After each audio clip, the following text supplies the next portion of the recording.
ಸ್ನೇಹಿತರೆ, ಮಹಾಭಾರತ ಕಥಾಮೃತಕ್ಕೆ ಸ್ವಾಗತ, ಸುಸ್ವಾಗತ. ಕುರುಕ್ಷೇತ್ರ ಯುದ್ಧ, ಅದರಲ್ಲಿ ಮಡಿದವರಿಗೆ ಅಂತಿಮ ಸಂಸ್ಕಾರ ಎಲ್ಲ ಮಾಡಿ ಆಗಿತ್ತು.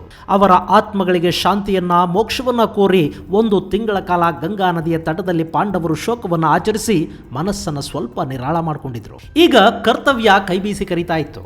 ಕರ್ಣನ ಸಾವಿನಿಂದಾಗಿ ತೀರಾ ಮನನೊಂದಿದ್ದ ಯುಧಿಷ್ಠಿರ ವೇದವ್ಯಾಸರ ಹಾಗೂ ನಾರದ ಮುನಿಗಳ ಮಾತಿನಿಂದ ಒಂದಷ್ಟು ಸಮಾಧಾನ ಮಾಡಿಕೊಂಡಿದ್ದ. ಹಸ್ತಿನಾವತಿಯ ಸಿಂಹಾಸನವನ್ನು ಹಾಗೆ ಬಿಡೋದಕ್ಕೆ ಸಾಧ್ಯ ಇರಲಿಲ್ಲ. ಸುಯೋಧನಾದಿಗಳ ಅಂತ್ಯದ ನಂತರ ಅಲ್ಲಿ ಆಡಳಿತ ಸುವ್ಯವಸ್ಥೆಗಳನ್ನು ನೋಡ್ಕೋಬೇಕಾಗಿತ್ತು. ರಾಜನಿಲ್ಲದ ರಾಜ್ಯ ಅರಾಚಕತೆಗೆ ತುತ್ತಾಗ್ತಾ ಇತ್ತು. ಹೀಗೆ ಹೆಚ್ಚು ದಿನ ಸಿಂಹಾಸನವನ್ನು ಖಾಲಿ ಬಿಡಬಾರದು. ಹೀಗಾಗಿ ನೀನು ಆದಷ್ಟು ಬೇಗ ಸಿಂಹಾಸನವನ್ನು ಅಲಂಕರಿಸಬೇಕು ಅಂತ ವೇದವ್ಯಾಸರು ಅಪ್ಪಣೆ ಕೊಡಿಸಿದ ಮೇಲೆ ಯುಧಿಷ್ಠಿರ ಹಸ್ತಿನಾವತಿಯ ಕಡೆಗೆ ತನ್ನ ಪರಿವಾರ ಸಮೇತ ಹೊರಟು ನಿಂತ.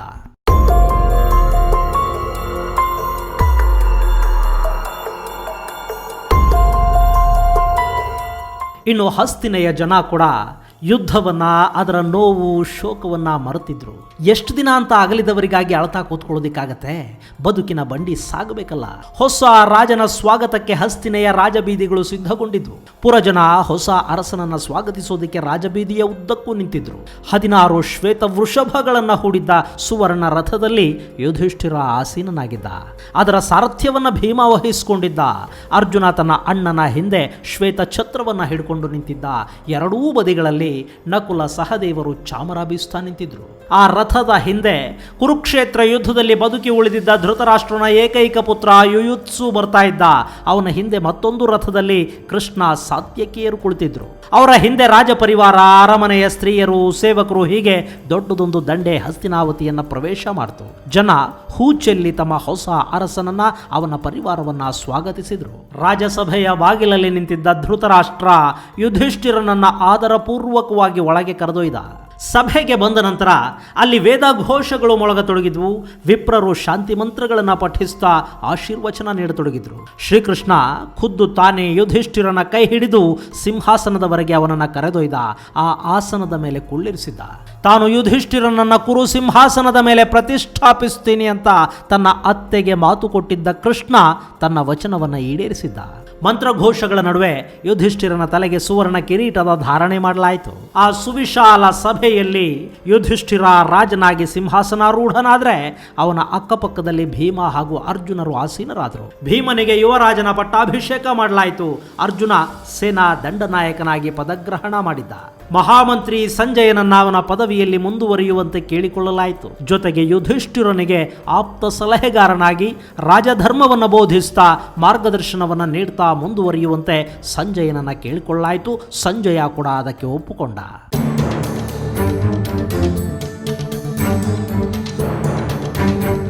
ಇನ್ನು ದೇಶದ ಆಂತರಿಕ ವ್ಯವಹಾರಗಳು ಹಾಗೂ ರಕ್ಷಣೆಯ ಜವಾಬ್ದಾರಿಯನ್ನ ನಕುಲ ವಹಿಸಿಕೊಂಡ್ರೆ, ಅರ್ಥ ಹಾಗೂ ಕೋಶಾಗಾರದ ಜವಾಬ್ದಾರಿಯನ್ನ ಸಹದೇವ ವಹಿಸಿಕೊಂಡ.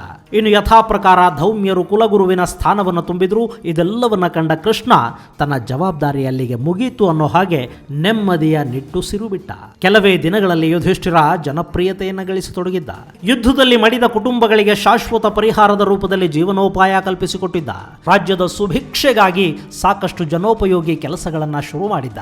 ಮತ್ತೊಂದು ಕಡೆ ಒಂದಷ್ಟು ದಿನದ ಏಕಾಂತಕ್ಕಾಗಿ ಕೃಷ್ಣ ಹಾಗೂ ಅರ್ಜುನರು ಇಂದ್ರಪ್ರಸ್ಥಕ್ಕೆ ಬಂದರು. ಅಲ್ಲಿನ ಮಯಸಭೆಯಲ್ಲಿ ಉಳ್ಕೊಂಡ ಆ ಇಬ್ಬರು ಮಿತ್ರರು ಗತಕಾಲದ ನೆನಪುಗಳನ್ನು ಮೆಲುಕು ಹಾಕತೊಡಗಿದ್ರು. ಖಾಂಡವ ದಹನವನ್ನು ನೆನಪಿಸಿಕೊಂಡ ಅರ್ಜುನನಿಗೆ ಅವತ್ತು ಅಗ್ನಿದೇವ ದಯಪಾಲಿಸಿದ್ದ ರಥ ಕುರುಕ್ಷೇತ್ರ ಕದನ ಮುಗಿದ ಮರುದಿನವೇ ಧಗಧಗಿಸಿ ಹೋಗಿದ್ದು ನೆನಪಾಯಿತು.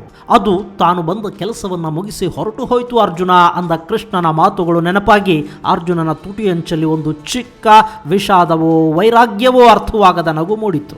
ಅವನು ಹಾಗೆ ಹಳೆಯ ನೆನಪುಗಳಲ್ಲಿದ್ದಾಗಲೇ ಕೃಷ್ಣ ಅಲ್ಲಿ ಮಾತಿಗಾರಂಭಿಸಿದ್ದ. ಕೃಷ್ಣ ಹೇಳ್ದ, ಅರ್ಜುನ, ನಾನು ದ್ವಾರಕೆಯಿಂದ ಹೊರಟು ಬಂದು ತುಂಬಾನೇ ದಿನಗಳು ಕಳೆದು ಹೋಗಿವೆ. ಇನ್ನೇನು ಯುದ್ಧ ಮುಗಿದು ಹೋಯಿತು. ಯುಧಿಷ್ಠಿರನ ಪಟ್ಟಾಭಿಷೇಕವೂ ಆಯಿತು. ಇನ್ನು ನಾನು ನನ್ನ ಊರಿಗೆ ಹೋಗಬೇಕಾದ ಸಮಯ ಬಂದಿದೆ. ನೀನೇ ಈ ವಿಷಯವನ್ನು ಯುಧಿಷ್ಠಿರನಿಗೆ ತಿಳಿಸಿಬಿಡು ಅಂದ ಕೃಷ್ಣ. ಈ ಮಾತು ಕೇಳಿನೇ ಅರ್ಜುನನ ಮನಸ್ಸು ತುಂಬಿ ಬಂತು. ಆದರೆ ಸಮಾಧಾನ ಮಾಡಿದ್ದ ಕೃಷ್ಣ, ಪಾರ್ಥ, ನಾವಿಬ್ಬರು ಒಬ್ಬರನ್ನು ಬಿಟ್ಟು ಇನ್ನೊಬ್ಬರು ಇರೋದಕ್ಕೆ ಸಾಧ್ಯನೇ ಇಲ್ಲ. ನನ್ನ ಆತ್ಮಸಖ ನೀನು, ಆದರೆ ನನ್ನ ಇತರ ಕರ್ತವ್ಯಗಳು ಕೂಡ ನನಗಾಗಿ ಕಾಯ್ತಾ ಇವೆಯಲ್ಲ.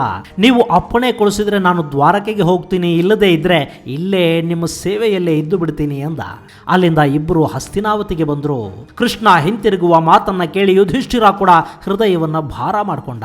ನಮಗೆ ಯಾವುದೇ ಸಂಕಷ್ಟ ಬಂದರೂ ನೆನೆದ ಕೂಡಲೇ ಬರೋ ಹಾಗಿದ್ರೆ ಮಾತ್ರ ನೀನಿಲ್ಲಿಂದ ಹೋಗಬಹುದು ಅಂತ ಅತ್ಯಂತ ಪ್ರೀತಿಯಿಂದಲೇ ಹೇಳಿದ ಯುಧಿಷ್ಠಿರ ಶ್ರೀಕೃಷ್ಣನನ್ನ ಹಸ್ತಿನೆಯಿಂದ ಬೀಳ್ಕೊಟ್ಟ.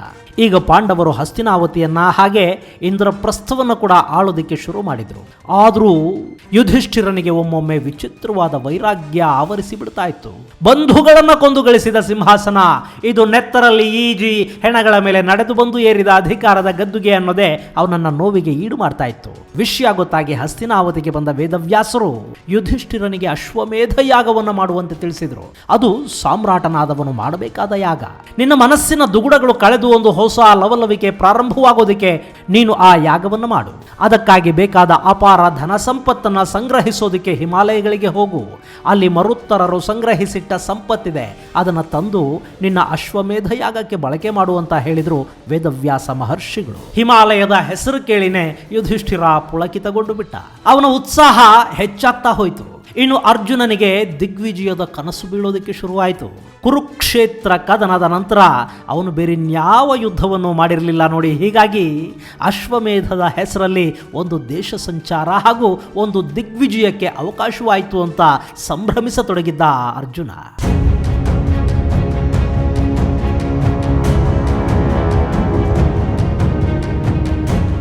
ಇವರಿಬ್ಬರ ಸಂತಸಗಳನ್ನು ನೋಡಿನೇ ಭೀಮ ಸಮಾಧಾನ ಪಟ್ಕೊಂಡ. ಕೆಲವೇ ದಿನಗಳಲ್ಲಿ ಯುಧಿಷ್ಠಿರ ತನ್ನ ಸಹೋದರರ ಜೊತೆಗೆ ಹಿಮಾಲಯಕ್ಕೆ ಹೋಗಿ ಅಲ್ಲಿ ತನ್ನ ಯಾಗಕ್ಕೆ ಬೇಕಾಗುವಷ್ಟು ಸಂಪತ್ತನ್ನು ಮರುತ್ತರರಿಂದ ಪಡೆದು ಹಸ್ತಿನಾವತಿಗೆ ಬರುವ ವೇಳೆಗಾಗಲೇ ಅಲ್ಲಿ ಇಡೀ ವೃಷ್ಣಿಕುಲ ಬಂದು ಸೇರಿತ್ತು. ಕೃಷ್ಣ, ಬಲರಾಮ, ಸಾತ್ಯಕಿ ಸೇರಿದ ಹಾಗೆ ಇಡೀ ಯಾದವ ಪರಿವಾರವೇ ಅಲ್ಲಿತ್ತು. ಅದು ಅಭಿಮನ್ಯುವಿನ ಪತ್ನಿ ಉತ್ತರೆಗೆ ಹೆರಿಗೆಯಾಗಬೇಕಾದ ಕಾಲ. ಅವಳಿಗೆ ಹೆರಿಗೆ ನೋವು ಶುರುವಾಗಿ ಹೋಗಿತ್ತು.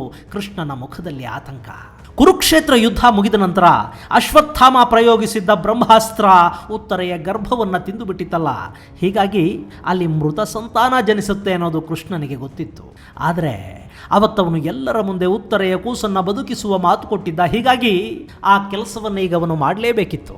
ಅದು ಅಲ್ಲದೆ ಅವಳು ಶ್ರೀಕೃಷ್ಣನ ಪ್ರೀತಿಯ ಅಳಿಯ ಅಭಿಮನ್ಯುವಿನ ಪತ್ನಿ. ಯಾದವರ ಹೆಣ್ಣು ಮಗಳು ಸುಭದ್ರೆಯ ಮೊಮ್ಮಗು ಅದು. ಅದನ್ನು ಸಾಯಲು ಬಿಟ್ಟರೆ ಪಾಂಡವರ ವಂಶ ಮುಂದುವರಿಯೋದು ಹೇಗೆ? ಆ ಮಗು ಸಾಯಬಾರ್ದು, ಆ ಮಗು ಬದುಕಿ ಉಳಿಬೇಕು. ಕೃಷ್ಣ ಅದೇ ಯೋಚನೆಯಲ್ಲಿ ಚಿಂತಾಕ್ರಾಂತನಾಗಿದ್ದ. ಒಳಗೆ ಹೆರಿಗೆ ಕೊಠಡಿಯಿಂದ ಕೇಳಿ ಬರ್ತಾ ಇದ್ದ ಉತ್ತರೆಯ ಚೀತ್ಕಾರ ನಿಂತು ಹೋಯಿತು. ಅಲ್ಲಿ ಯಾವ ಕಂದನ ಅಳುವಿನ ಸದ್ದು ಕೇಳಲಿಲ್ಲ. ಕೂಡಲೇ ಕುಳಿತಲ್ಲಿಂದ ದಿಗ್ಗನೆ ಮೇಲೆದ್ದ ಕೃಷ್ಣ ಆ ಕೋಣೆಯ ಕಡೆಗೆ ಹೆಜ್ಜೆ ಹಾಕದ. ಅವನ ಹಿಂದೆ ಸಾತ್ಯಕಿ. ಅವನು ಕೋಣೆಯ ಬಾಗಿಲಿಗೆ ಬರೋ ಹೊತ್ತಿಗೆ ಕುಂತಿ ಕಣ್ಣೀರು ಹಾಕ್ತಾ ಮೃತ ಕೂಸಿನ ಕಳೇಬರವನ್ನು ಕೈಲಿ ಹಿಡಿದು ಹೊರಬಂದ್ಲು. ಅವಳ ಕಣ್ಣಲ್ಲಿ ಧಾರಾಕಾರವಾದ ನೀರು.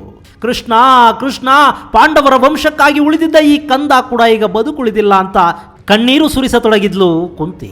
ಮುರಾರಿ ಆ ಕಂದನನ್ನು ತನ್ನ ಕೈಗೆತ್ತುಕೊಂಡ. ಅದನ್ನು ಎದೆಗೆ ಔಚಿಕೊಂಡು ಕೊಠಡಿಯ ಒಳಕ್ಕೆ ಹೋದ. ಅವನ ಹಿಂದೆ ಸಾತ್ಯಕಿ ಕೂಡ ಬಂದ. ಕೃಷ್ಣನನ್ನು ನೋಡಿದ ಉತ್ತರೆ ದೊಪ್ಪನೆ ಅವನ ಕಾಲ ಮೇಲೆ ಬಿದ್ದು ಅಳತೊಡಗಿದ್ಲು.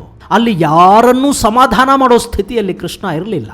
ಅವನ ಮುಖ ಕ್ಷಣ ಕ್ಷಣಕ್ಕೂ ಗಂಭೀರವಾಗತೊಡಗಿತು. ಕಣ್ಣುಗಳು ಅರ್ಧ ಮುಚ್ಚಿಕೊಂಡವು. ನಿಧಾನವಾಗಿ ತನ್ನ ಹಸ್ತವನ್ನು ಆ ಕಂದನ ದೇಹದ ಮೇಲೆ ಆಡಿಸತೊಡಗಿದ್ದ ಕೃಷ್ಣ ಹಾಗೆ ಧ್ಯಾನಕ್ಕೆ ಹೋಗಿಬಿಟ್ಟ.